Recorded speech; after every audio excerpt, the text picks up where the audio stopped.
Soy Clara, y usted ya sabe cómo funciona aquí. En este canal no existen personajes ficticios, no existen historias inventadas para entretener. Aquí, usted, nuestro suscriptor, es nuestro protagonista.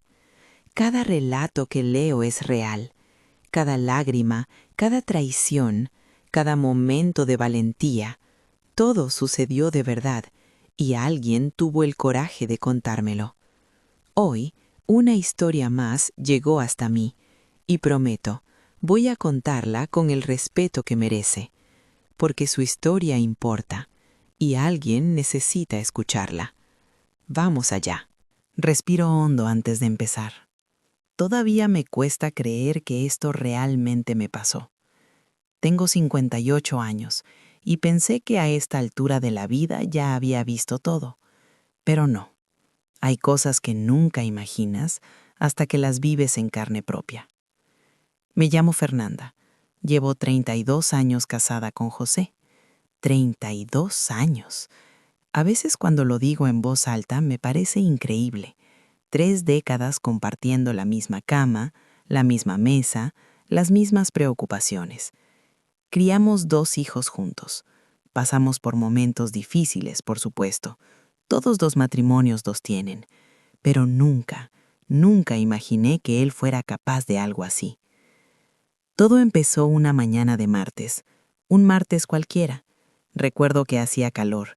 Ese tipo de calor húmedo que te hace sentir pegajosa antes de las 9 de la mañana. Yo estaba preparando café cuando mi teléfono vibró sobre la mesa de la cocina. Era un mensaje. Alcancé el celular sin pensar mucho, todavía con la cafetera en la otra mano.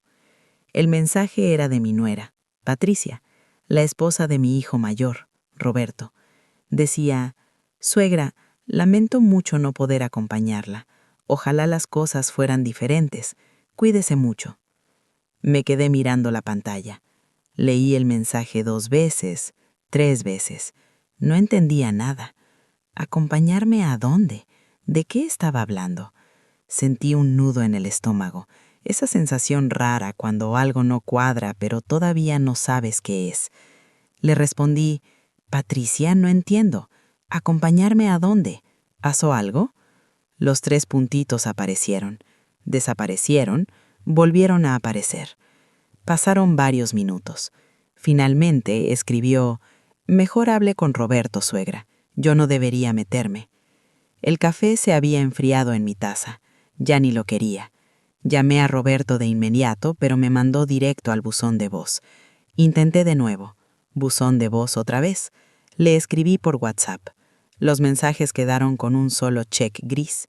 Ni siquiera los había recibido, o me tenía bloqueada. Algo estaba muy mal. José había salido temprano esa mañana. Dijo que tenía una reunión con unos clientes. Trabaja en ventas de repuestos para autos. Siempre está ocupado, siempre saliendo, siempre con el teléfono en la mano. Últimamente más que nunca. Llamé a mi otra hija, Carolina. Ella vive más cerca. Atendió al tercer timbre. «Mamá, ahora no puedo hablar», me dijo rápido, demasiado rápido. «Carolina, ¿qué está pasando? Patricia me escribió algo raro y Roberto no me contesta». Hubo un silencio largo. Podía escucharla respirar del otro lado. «Mamá», su voz sonaba cansada. «Papá no te dijo nada, ¿verdad?» Mi corazón empezó a latir más fuerte. «¿Decirme qué?» Otro silencio. «Mamá, es sobre la audiencia de divorcio. Es hoy, a las 10 de la mañana». Las palabras me llegaron como si estuviera bajo el agua, distorsionadas, irreales. «¿Qué audiencia? ¿De qué divorcio estás hablando?» «Mamá», Carolina suspiró. «Papá inició los trámites de divorcio hace 3 meses. Todos lo sabemos. Pensamos que tú también». El piso se movió bajo mis pies. Me senté en la silla de la cocina porque las piernas no me sostenían. «No», dije. Mi voz sonaba rara, como si no fuera mía. No lo sabía. Carolina se quedó callada un momento. Luego dijo, casi en un susurro: «Lo siento mucho, mamá. Yo quería decirte, pero papá dijo que él te lo iba a explicar. Dijo que era entre ustedes 2. Roberto y yo no sabíamos qué hacer. Colgué sin despedirme. No podía hablar más. Me quedé sentada ahí, mirando mi taza de café frío, mientras el reloj de la pared marcaba las 8:30 de la mañana. José me estaba divorciando, y yo no sabía nada. No lloré en ese momento. Creo que estaba en shock. Mi cerebro no procesaba la información. ¿Cómo era posible? Vivíamos bajo el mismo techo, dormíamos en la misma cama, desayunábamos casi todas las mañanas. ¿Cómo puede un hombre iniciar un divorcio contra su esposa sin decirle una sola palabra? Me levanté como pude. Mis manos temblaban cuando busqué las llaves del auto. No sabía exactamente qué iba a hacer, pero no podía quedarme ahí sentada. Necesitaba respuestas. Conduje hasta el juzgado sin pensar realmente en el camino. Fue automático, como si mi cuerpo supiera qué hacer, aunque mi mente estuviera en blanco.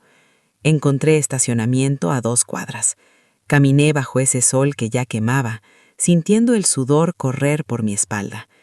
El edificio del juzgado es viejo, de esos con pasillos largos y eco. Mis zapatos sonaban contra el piso de mosaico. Busqué en el tablero de información hasta encontrar la sala correcta. 3er piso, sala 304. Subí por las escaleras porque no quería esperar el ascensor. Cada escalón parecía más pesado.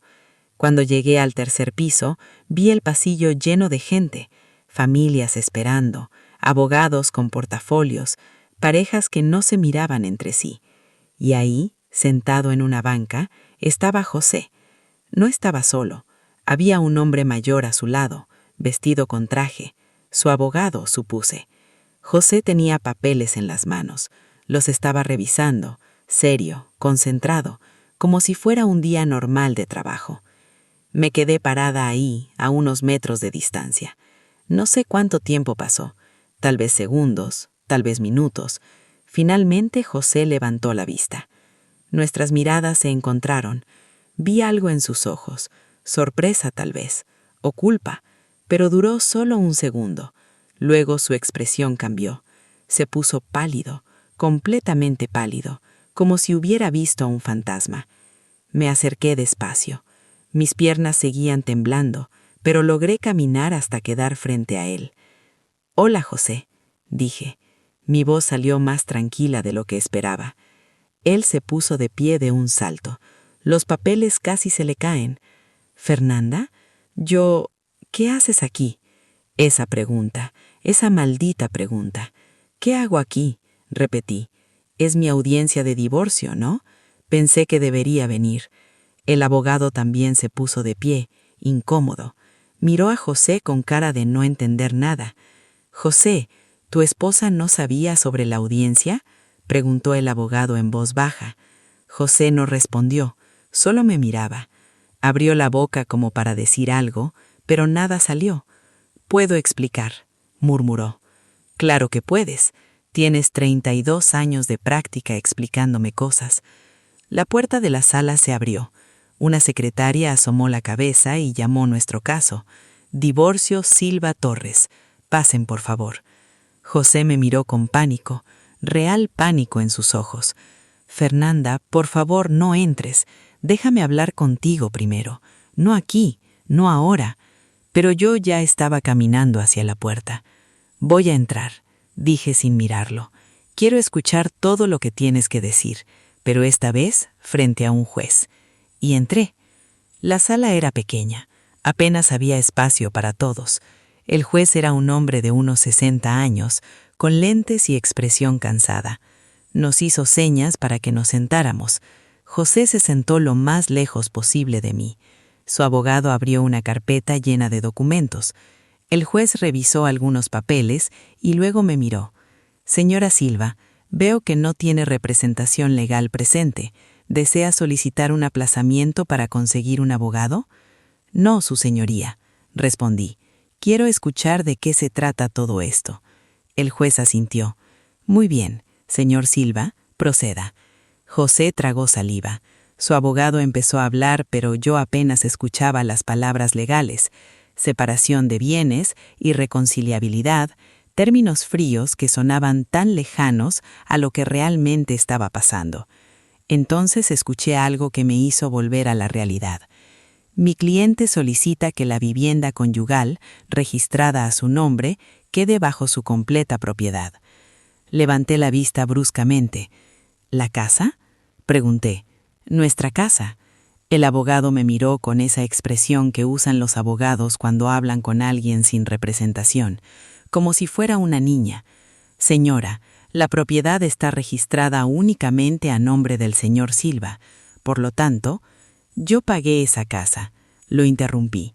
Mi voz sonó más alta de lo que pretendía. «Yo usé el dinero de la venta del terreno que me dejó mi padre. José me pidió que lo pusiera a su nombre por temas de impuestos, pero ese dinero era mío». El juez levantó la mano. «Señora, ¿tiene alguna prueba de esa transacción? ¿Algún documento que demuestre que usted aportó fondos para la compra de la vivienda?» Abrí la boca. La cerré. ¿Pruebas? Había sido hace casi 20 años. José me había dicho que era más conveniente así, que confiara en él. Y yo confié, como siempre. «No tengo los documentos aquí», dije, «pero existen, están en casa. Entonces sugiero que consiga representación legal y presente esas pruebas en una próxima audiencia», dijo el juez. «Por ahora procederemos con la información que tenemos». Me quedé callada el resto de la audiencia. Escuché cómo José pedía todo: la casa, el auto, incluso sugería que yo debía conseguir trabajo porque ya no había razón para mantenerla. Mantenerme, como si yo hubiera sido una carga todos estos años. Cuando terminó la audiencia, salí de ahí sin mirar a nadie. José intentó alcanzarme en el pasillo, pero aceleré el paso. Bajé las escaleras casi corriendo, con el corazón latiéndome tan fuerte que sentía que se me iba a salir del pecho. Llegué al auto y me encerré adentro. Solo entonces empecé a llorar. No fueron lágrimas silenciosas, fueron sollozos que me sacudían todo el cuerpo. Me agarré del volante y lloré hasta que me dolió la garganta. No sé cuánto tiempo pasé así. Eventualmente el llanto se calmó. Me quedé ahí sentada, mirando la calle a través del parabrisas. La gente pasaba caminando, comprando cosas, riendo, viviendo sus vidas normales. Y yo acababa de descubrir que mi vida era una mentira. Conduje de vuelta a casa sin pensar realmente en el camino. Era media tarde cuando llegué. La casa estaba vacía. José no había vuelto. Probablemente estaba escondido o en casa de alguno de los niños. Me senté en el sofá de la sala, el mismo sofá que habíamos comprado hace 15 años. José había insistido en ese color. Yo quería otro, pero él dijo que este era más práctico. Miré alrededor. Esta casa, cada mueble, cada cuadro en la pared, cada plato en la cocina, todo lo había elegido pensando en nosotros, en nuestra familia. Y ahora él quería quitármelo todo. Esa noche no comí, no pude. Me quedé sentada en la sala hasta que oscureció, y luego un rato más. José no volvió, tampoco llamó. A las 11 de la noche recibí un mensaje suyo. «Fernanda, necesitamos hablar. Mañana paso por algunas cosas. Por favor, no hagas esto más difícil». No respondí. Me fui a dormir al cuarto de huéspedes. No podía estar en nuestra cama. No esa noche. Los días siguientes fueron extraños, vacíos.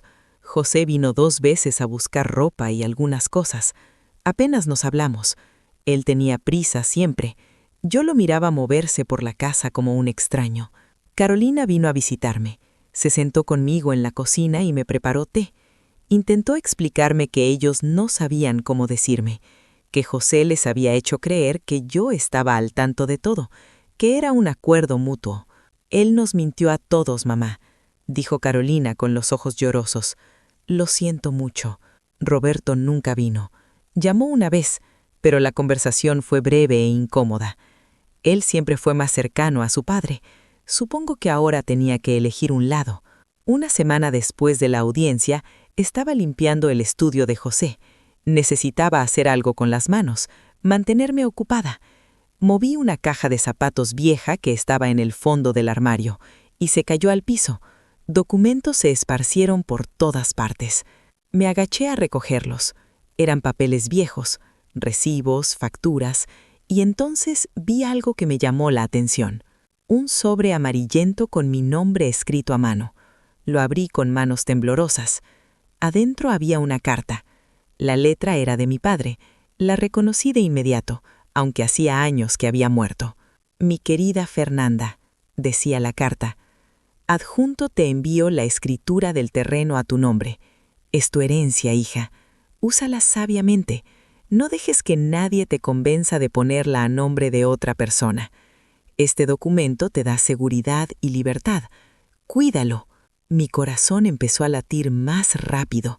Busqué entre los papeles, y ahí estaba, la escritura del terreno, a mi nombre, con fecha de 20 años atrás.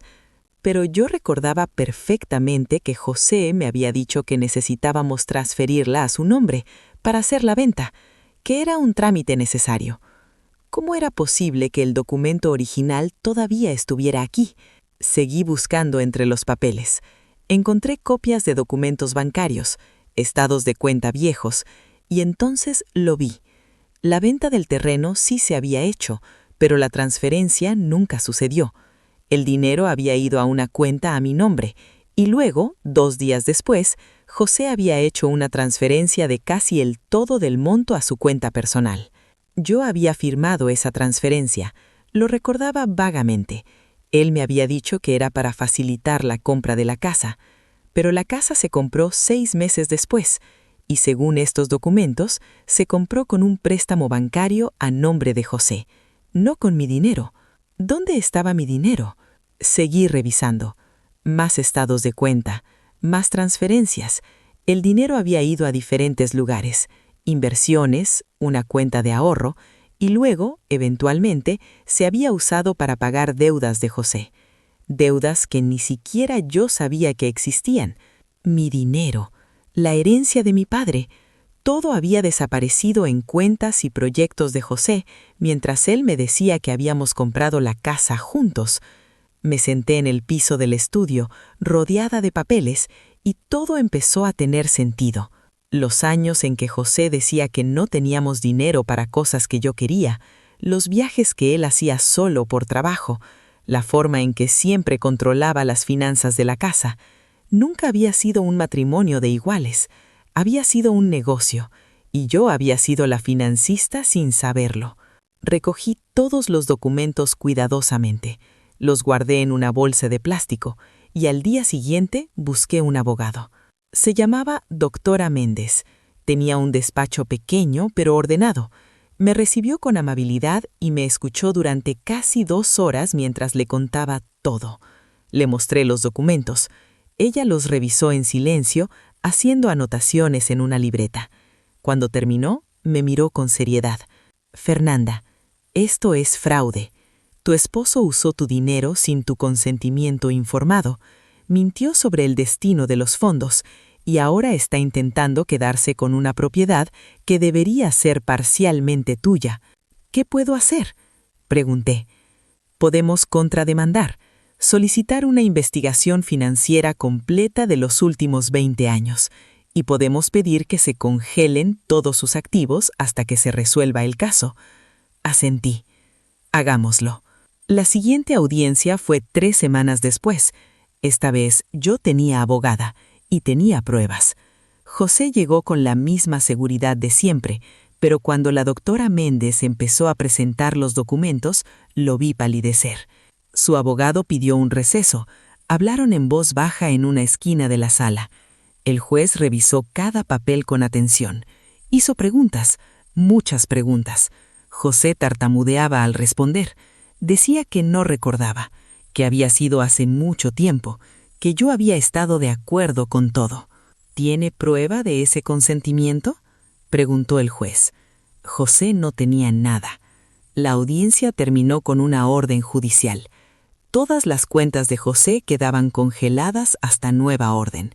La casa no podía ser vendida ni transferida, y teníamos que volver en 2 meses con un peritaje completo de todos los bienes matrimoniales. Cuando salí del juzgado, José me esperaba afuera. Se veía más hombre, cansado. «Fernanda, por favor, no tenía que llegar a esto», dijo. Lo miré, este hombre con el que había compartido 32 años de mi vida, y me di cuenta de que no lo conocía en absoluto. «Tienes razón», le dije. «No tenía que llegar a esto. Pudiste ser honesto desde el principio. Pudiste tratarme como una igual, pero elegiste mentir. Yo no quería hacerte daño», murmuró. «Pero lo hiciste, durante 20 años, y probablemente más». Me di la vuelta y me fui. Los meses siguientes fueron difíciles. El proceso legal es lento y desgastante. Cada audiencia traía nueva información. Descubrimos más cuentas, más inversiones hechas con mi dinero. José había construido un pequeño imperio financiero mientras yo pensaba que apenas llegábamos a fin de mes. Roberto dejó de hablarme por completo. Estaba furioso porque las cuentas de su padre estaban congeladas. Carolina venía a verme cada semana. A veces solo nos sentábamos juntas en silencio. José intentó negociar varias veces. Me ofreció quedarse con la casa si yo desistía de la demanda por fraude. Luego me ofreció dividir todo 50-50. Luego me ofreció 60-40, en mi favor. Yo no acepté ninguna oferta, no porque quisiera venganza, sino porque necesitaba que se hiciera justicia. Real justicia. Hubo momentos en que dudé, noches en que pensaba si valía la pena todo este desgaste, si no sería más fácil simplemente dejarlo ir, empezar de nuevo, olvidar. Pero entonces recordaba la cara de José en aquella primera audiencia, la forma en que había esperado que yo simplemente aceptara todo, que me fuera en silencio, como si 32 años de mi vida no valieran nada. No iba a darle ese gusto. El juicio final fue 10 meses después de aquella mañana de martes. 10 meses de abogados, audiencias, peritajes y noches de insomnio. La sentencia fue clara. El juez determinó que José había cometido fraude, que había usado los fondos de la venta del terreno de manera ilícita y que la casa, aunque estaba a su nombre, había sido comprada indirectamente con mi dinero.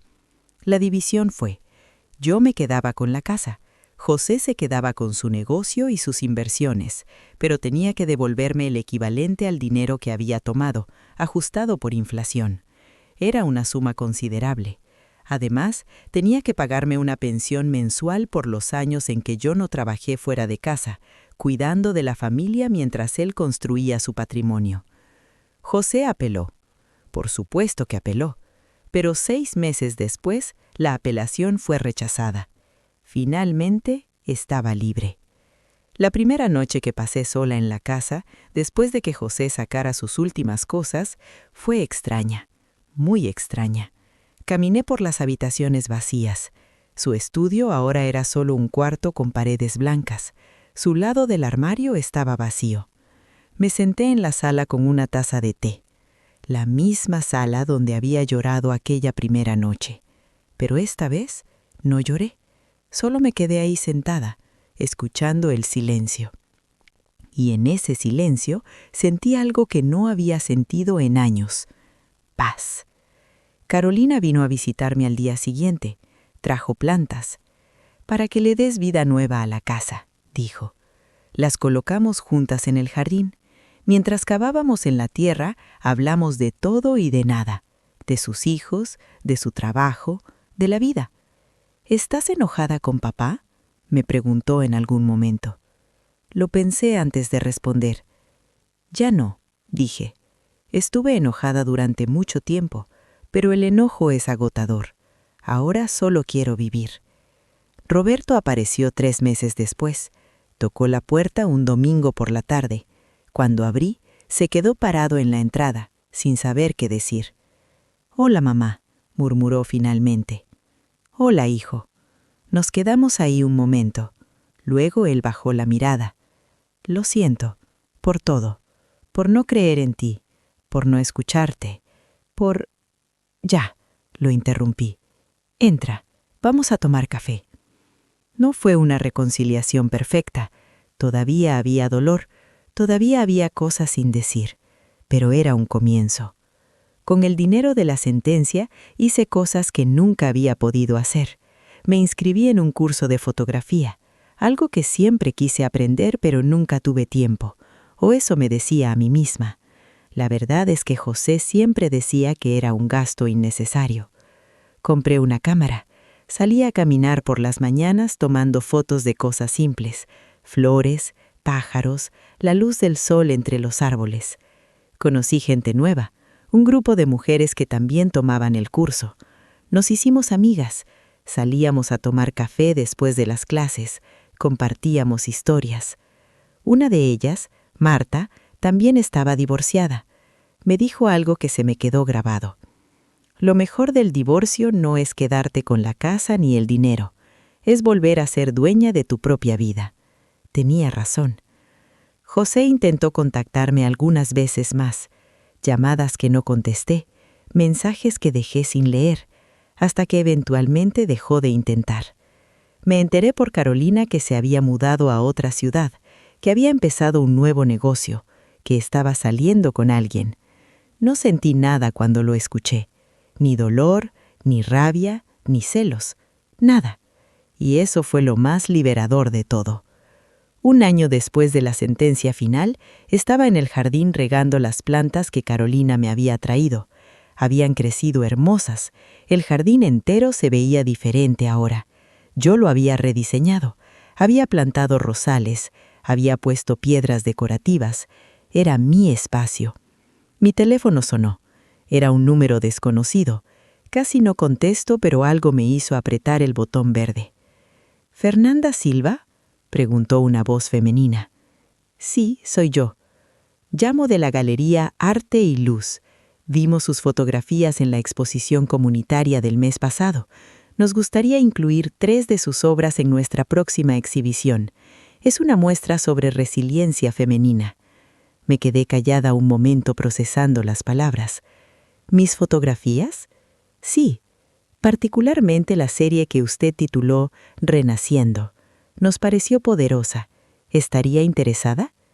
Sí, dije sintiendo una sonrisa crecer en mi rostro. Sí, estaría muy interesada. Cuando colgué, me senté en la banca del jardín. Miré la casa, mi casa. Luego miré mis manos, arrugadas por los años pero fuertes, capaces. Durante 32 años me había definido por mi relación con José. Era la esposa de José, la madre de sus hijos, la que organizaba su casa y su vida. Pero ahora era simplemente Fernanda. Y estaba bien, más que bien. La exposición fue un mes después. Carolina vino conmigo, Patricia también, y para mi sorpresa, Roberto apareció con sus hijos, mis nietos. Hacía meses que no los veía. Mis 3 fotografías estaban colgadas en una pared con luces que las iluminaban perfectamente. Eran imágenes simples, un árbol viejo con brotes nuevos, una puerta abierta con luz entrando, un camino que se perdía en el horizonte. Renaciendo, decía la placa pequeña al lado, Fernanda Silva. Son hermosas, mamá, me susurró Carolina. Lo eran. Y no porque fueran técnicamente perfectas, sino porque eran mías, completamente mías. Esa noche, de vuelta en casa, me preparé un té y me senté en el sofá, el que José había elegido hace años, pero ahora tenía cojines nuevos, colores que yo había elegido, colores brillantes que me hacían feliz. Pensé en todo el camino recorrido, desde aquella mañana de martes cuando todo se derrumbó, hasta este momento. No había sido fácil. Hubo días oscuros, días en que no quería levantarme de la cama, días en que dudaba de cada decisión, pero lo había logrado. Había peleado por lo que era justo, no desde el odio, sino desde el amor propio, desde la certeza de que merecía respeto y dignidad. Y ahora, a mis 59 años, estaba empezando de nuevo. No era el final que había imaginado cuando me casé con José hace más de 3 décadas, pero era un final honesto, real. Mi teléfono vibró. Era un mensaje de Marta, mi amiga del curso de fotografía. «Felicidades por la expo. ¿Café mañana?» «Sí», escribí de vuelta. «Me encantaría». Dejé el teléfono a un lado y cerré los ojos. El silencio de la casa me envolvía, pero ya no era un silencio vacío, era un silencio lleno de posibilidades, porque esta era mi vida ahora, y apenas estaba comenzando. Los meses siguientes trajeron más cambios, buenos cambios. Empecé a dar clases de fotografía para principiantes en un centro comunitario, solo 2 veces por semana, pero me llenaba de energía. Ver a otras mujeres, muchas de mi edad, descubriendo algo nuevo, aprendiendo, creciendo. Una de mis alumnas era una señora de 65 años llamada Elena. Su esposo había muerto 2 años atrás y ella estaba intentando encontrar una razón para salir de casa. La fotografía se convirtió en esa razón. «Nunca es tarde para empezar», me dijo una tarde después de clase. «No», le respondí sonriendo, «nunca es tarde». Carolina se separó de su esposo ese mismo año. Fue amistoso, dijeron. Simplemente habían crecido en direcciones diferentes. Ella se mudó a un apartamento más pequeño con los niños y parecía libre. Esa es la palabra, libre. «¿Estás bien?», le pregunté cuando vino a contármelo. «Sí, mamá», dijo. «Aprendí de ti. Aprendí que quedarse en un lugar donde no eres feliz no es noble, es solo triste». Roberto y yo nunca volvimos a tener la relación cercana de antes, pero llegamos a un punto de respeto mutuo. Venía a visitarme en los cumpleaños de los niños, me llamaba de vez en cuando. Era suficiente. José se casó de nuevo 1 año y medio después del divorcio. Me enteré por las redes sociales. Carolina me mostró una foto. Él se veía feliz. Su nueva esposa era más joven, mucho más joven. «¿Estás bien?», me preguntó Carolina, preocupada. «Estoy bien», le dije, y era verdad, porque lo que José hiciera con su vida ya no me afectaba. Era libre de cometer los mismos errores o de ser feliz. Ya no era mi responsabilidad, ya no era mi problema. Mi vida se había llenado de cosas pequeñas pero significativas. Las caminatas matutinas, las clases de fotografía, las tardes con mis amigas, los domingos con Carolina y los niños. Vendí algunos muebles viejos y compré otros nuevos. Pinté las paredes de colores que me gustaban. Planté más flores en el jardín. La casa se fue transformando lentamente en un reflejo de quien yo era ahora, no de quien había sido. Una tarde, mientras podaba los rosales, encontré una carta vieja enterrada entre las plantas. Era de hacía años, una carta que yo le había escrito a José en uno de nuestros aniversarios. Nunca se la había dado porque me pareció demasiado cursi. La abrí y la leí. Estaba llena de promesas y esperanzas, de amor y confianza. La Fernanda que escribió esa carta era otra persona, una persona más ingenua, más dependiente. No me arrepentía de haber sido esa mujer. Ella hizo lo mejor que pudo con lo que sabía en ese momento, pero me alegraba de ya no ser ella. Rompí la carta en pedazos pequeños y los eché en el compost del jardín. Eventualmente se convertirían en tierra, en nutrientes para nuevas plantas. Nada se desperdicia, todo se transforma. 2 años después de aquella primera audiencia, recibí una invitación inesperada. Era para una conferencia sobre empoderamiento femenino. Querían que hablara sobre mi experiencia, sobre cómo había reconstruido mi vida después del divorcio. Al principio dije que no me veía a mí misma como alguien inspirador, solo era una mujer que había hecho lo que tenía que hacer. Pero Carolina me convenció. «Mamá, tu historia puede ayudar a otras mujeres, mujeres que están pasando por lo mismo que tú pasaste, mujeres que necesitan saber que no están solas». Acepté. La conferencia fue en un hotel del centro. Había más de 100 mujeres. Cuando subí al escenario mis manos temblaban, pero cuando empecé a hablar, las palabras fluyeron naturalmente. Les conté mi historia, no como una víctima, sino como una sobreviviente. Les hablé de la importancia de conocer sus derechos, de no firmar nada sin entender completamente qué están firmando, de mantener su independencia financiera, incluso dentro de un matrimonio. Les hablé de la culpa que sentí, de cómo durante meses me pregunté qué había hecho mal, cómo había fallado, y de cómo eventualmente entendí que no había sido mi culpa, que yo no podía controlar las acciones de José, solo las mías. Lo más difícil, les dije, no fue el divorcio en sí, fue dejar ir la idea de quien pensaba que era, la esposa perfecta, la que mantenía a la familia unida, la que sacrificaba todo por los demás. Tuve que aprender que cuidar de mí misma no era egoísmo, era supervivencia. Cuando terminé, el silencio en la sala era absoluto, y luego lentamente empezaron a aplaudir. No fue un aplauso educado, fue sincero, sentido. Después de la conferencia, varias mujeres se acercaron a hablar conmigo. Una de ellas estaba llorando. «Gracias», me dijo.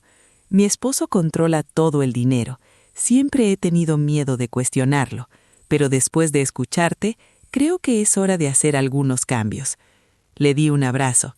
«No estás sola», le susurré, «y eres más fuerte de lo que crees». Esa noche, de regreso en casa, me senté en el jardín bajo las estrellas. Había luna llena. Todo se veía plateado y tranquilo. Pensé en José, en cómo probablemente nunca entendería el daño que causó, o tal vez sí lo entendía y simplemente no le importaba. Ya no importa.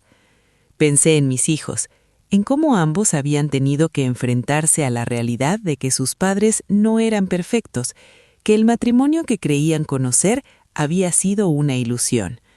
Pensé en mí, en la mujer que había sido y en la mujer que era ahora, y por primera vez en mucho tiempo me sentí completamente en paz con ambas. La vida no había resultado como lo planeé, pero había resultado bien. Diferente, sí, difícil, absolutamente, pero al final, real y mía. Un viento suave movió las hojas de los árboles. Cerré los ojos y lo sentí en mi frente, fresco, renovador. Mañana sería un nuevo día, con nuevas fotografías que tomar, nuevas clases que dar, nuevas amigas con quien compartir café. Y yo estaría ahí para vivirlo, no como la esposa de alguien, no como la madre de alguien, aunque todavía era esas cosas también, pero principalmente estaría ahí como Fernanda, simplemente Fernanda, y eso era más que suficiente. Y esa fue la historia de hoy. Gracias por ver hasta el final. Eso demuestra que usted valora historias reales, no solo entretenimiento vacío. Si le gustó, deje su like y suscríbase al canal, así no se pierde ninguno de los próximos relatos. Y mire, si usted también tiene una historia que contar, no la guarde solo para usted. Envíela al correo que está aquí en la descripción. Puede ser sobre familia, traición, superación, injusticia, lo que vivió y necesita compartir. Yo voy a leerla. Voy a cuidar de su historia con el respeto que merece. Porque recuerde, aquí usted es nuestro protagonista. Nos vemos en la próxima. Un abrazo, Clara.